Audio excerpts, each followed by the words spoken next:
tracer un angle de mesure donné. Voilà, l'angle X ou Y vaut 70 degrés. Premièrement, vous devez commencer à tracer l'un des côtés, ou bien au X ou bien au Y, par exemple au X.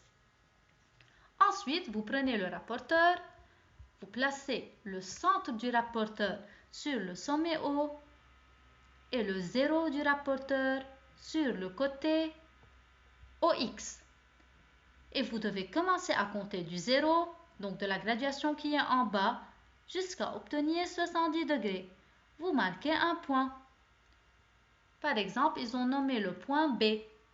Ensuite, vous devez joindre le sommet O et le point B que vous avez marqué pour obtenir le côté OB qui est le même que OY. Et voilà, vous avez formé l'angle XOY. En fait, ce n'est pas nécessaire de marquer un point. Vous pouvez uniquement le marquer sans le nommer. Ensuite, vous joignez le sommet à ce point pour former le second côté de l'angle. Je vous rappelle que tous les essentiels doivent être retenus comme on a l'habitude de faire.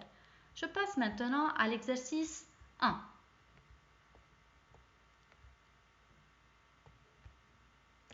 Il demande de mesurer chacun des angles suivants.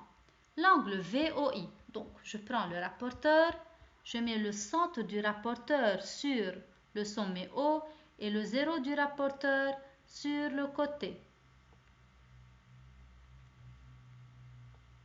Voilà, je dois tourner un tout petit peu mon rapporteur. Et je commence à compter du zéro là où OV touche le rapporteur. Donc de la graduation qui est en bas.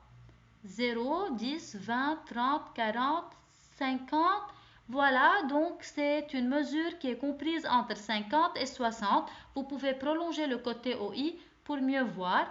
Alors, ça sera à peu près 3 graduations après 50. VOI égale à 53 degrés. C'est un angle aigu. Je passe à BEC qui est un angle obtus. De même, je mets le centre du rapporteur sur le sommet E et le 0 sur le côté EC par exemple. Et je commence à compter là où le rapporteur touche le côté EC. Du 0 de la graduation qui est en bas. 0, 10, 20, 30, 40, etc.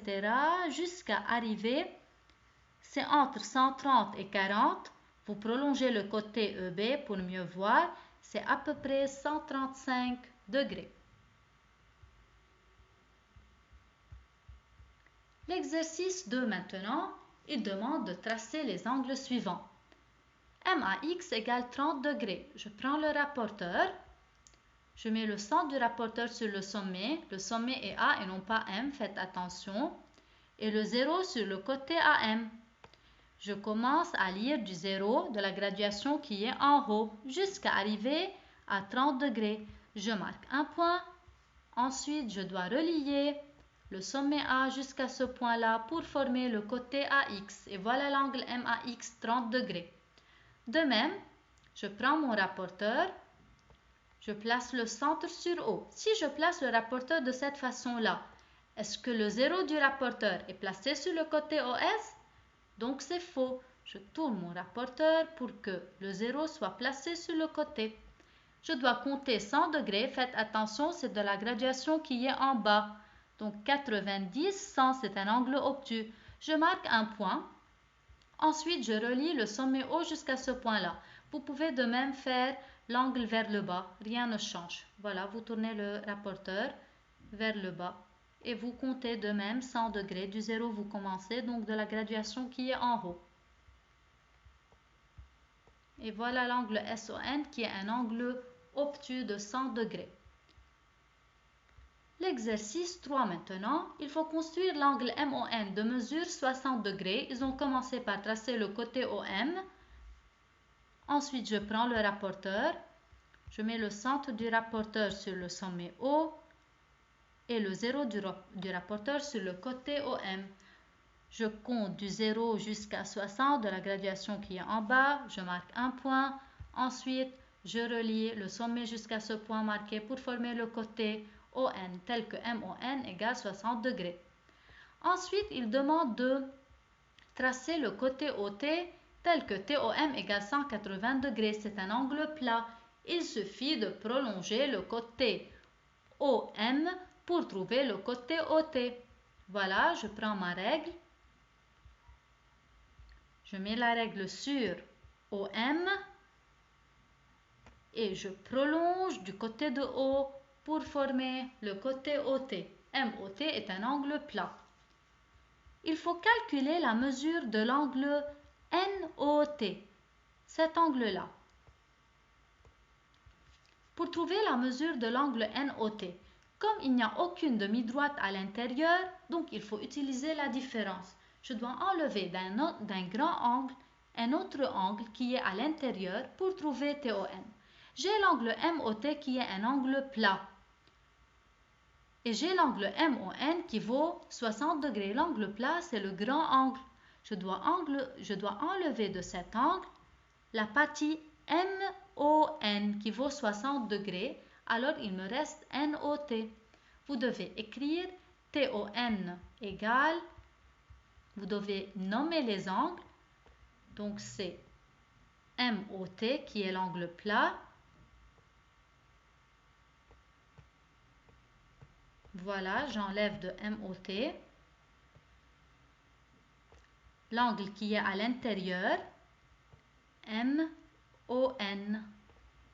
Et il me reste, dans ce cas-là, NOT. Vous devez écrire l'égal au-dessous de l'égal. MOT, c'est 180 degrés, c'est par hypothèse. Et MON, c'est aussi déjà donné dans l'hypothèse 60 degrés. 180 moins 60 degrés égale à 120 degrés. Voilà la mesure de TON. Donc, c'est la différence car pour passer de N jusqu'à T, il n'y a rien à l'intérieur. Donc, je dois utiliser la différence. Par contre, supposons que j'ai tracé à main levée, par exemple, une demi-droite OU, telle que l'angle NOU vaut 40 degrés. C'est comme une hypothèse. Et je vous demande dans ce cas-là de calculer l'angle MOU. C'est-à-dire je dois passer de M jusqu'à U. Comme je suis en train de passer par la demi-droite ON, donc je dois utiliser la somme. Je dois faire la somme des angles pour trouver la mesure de MOU. Je passe de M jusqu'à N, ensuite de N jusqu'à U. Donc c'est l'angle MON plus NOU qui est égal à 60 degrés plus 40 degrés égale à 100 degrés. Voilà la mesure de MOU. Et c'est tout pour aujourd'hui. Merci bien pour vous et bon travail.